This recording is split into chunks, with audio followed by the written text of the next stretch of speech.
Selamat pagi Bapak Ibu dan saudara-saudara yang dikasihi Tuhan. Saya berharap kita semua dalam keadaan baik dan mari kita sama-sama siapkan hati untuk berdoa dan merenungkan firman Tuhan.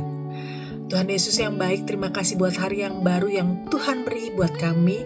Sebentar kami akan sama-sama merenungkan firman Tuhan. Bukakanlah telinga dan hati kami untuk kami sama-sama belajar dari firman Allah. Kuduskan, urapi dan sembunyikan kami semua di balik kuasa salib-Mu. Biarlah firman-Mu boleh tertanam dan menjadi rema bagi kami semua. Terima kasih Tuhan, di dalam nama Tuhan Yesus Kristus kami sudah berdoa dan mengucap syukur. Haleluya. Amin. Judul renungan hari ini adalah Tuhan peduli pada pikiran kita, yaitu di dalam rangkaian tema pemulihan pikiran. Ayat pokok yang diambil yaitu di dalam Amsal 4 ayat 23, jagalah hatimu dengan segala kewaspadaan, karena dari situlah terpancar kehidupan. Saya akan mulai dengan ilustrasi pendek. Suatu hari seorang karyawan datang bekerja dengan hati sangat berat. Sejak pagi pikirannya sudah dipenuhi kalimat, hari ini pasti kacau, aku tidak sanggup, semuanya terlalu banyak. Akibatnya, hal-hal kecil terasa besar. Email yang sederhana terasa menekan. Teguran ringan terasa melukai. Hari itu benar-benar terasa melelahkan.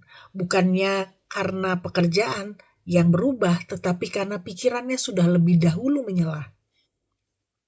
Keesokan harinya, ia mencoba memulai dengan hal yang berbeda. Sebelum membuka ponsel, ia berdoa singkat, Tuhan, pimpin pikiranku hari ini. Aku mau berjalan bersamamu.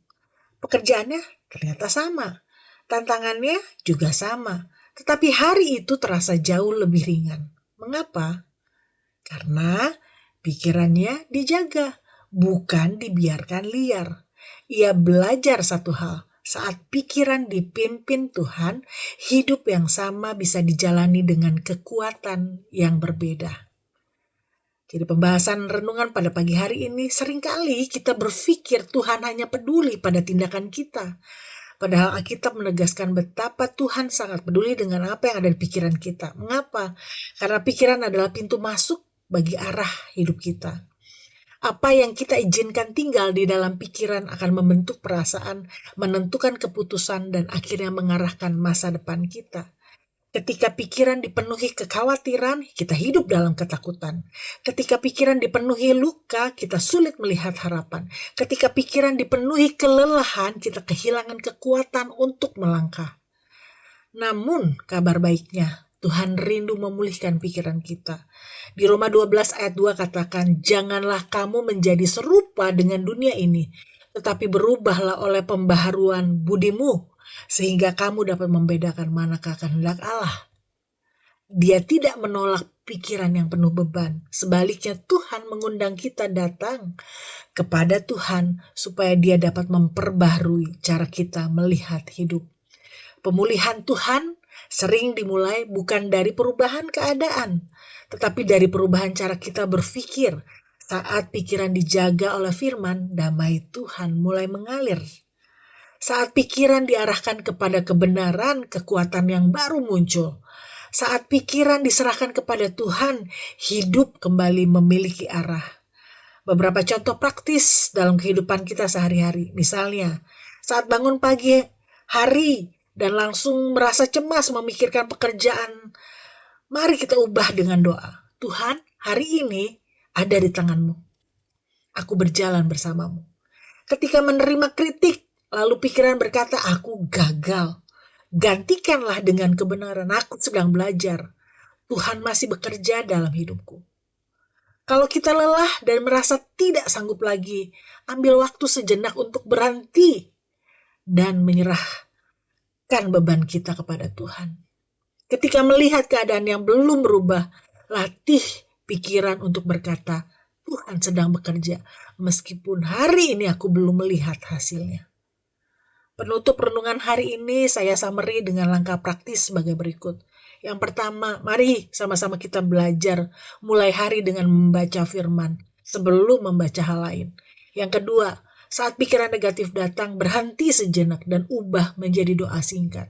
Yang ketiga, isi pikiran dengan hal yang benar, bukan hanya yang terasa benar. Ingat, bahwa tidak semua yang kita pikirkan adalah kebenaran.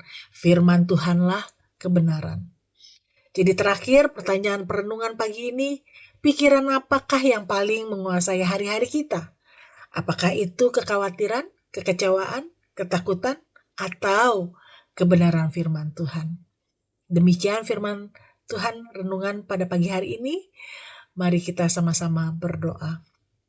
Tuhan, Engkau sanggup mengubahkan apa yang ada di pikiran kami. Bahkan hal-hal yang tidak dapat kami ungkapkan, Tuhan sanggup memulihkan kami. Kami percaya Tuhan, kalau ada kelelahan, kekhawatiran, dan beban yang selama ini memenuhi pikiran kami, mari Tuhan Kau pulihkan kami. Gantikan setiap pikiran yang melemahkan dengan kebenaran-Mu yang menguatkan. Ajar kami menjaga hati kami, supaya hati dan pikiran kami, supaya hidup kami kembali selaras dengan kehendak Tuhan. Bahwa di dalam Tuhan kami akan menemukan damai. Penuhi pikiran kami dengan kekaguman akan kuasa, kasih, dan kesetiaan Tuhan. Engkau satu-satunya Allah yang sejati, yang sanggup memulihkan dan berkarya dalam hidup kami. Di dalam nama Tuhan Yesus Kristus kami sudah berdoa dan mengucap syukur. Amin. Selamat pagi, tetap semangat, dan mari berkarya. Tuhan Yesus memberkati.